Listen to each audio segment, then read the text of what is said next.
দেখো বন্ধুরা, আজকে আমরা শিলিগুড়ি আসছি যে ইস্কন মন্দিরে। 4 বছর আগে আসছিলাম,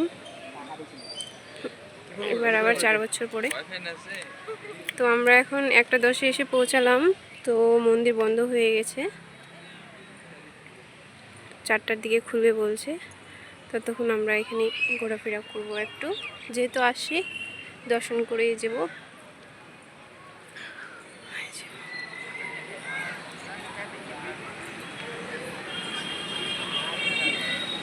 3 ঘন্টা এখানে ঘোরাফেরা করব, কোনো জলদি নেই, বাড়ি যাওয়ার কোনো অসুবিধা নেই।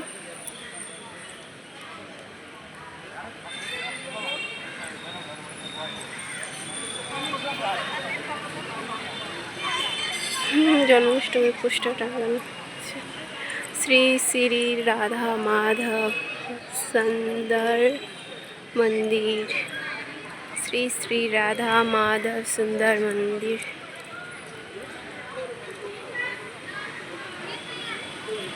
বৃষ্টি পড়ছে আজকে সারাদিনে, কিন্তু তবু অনেক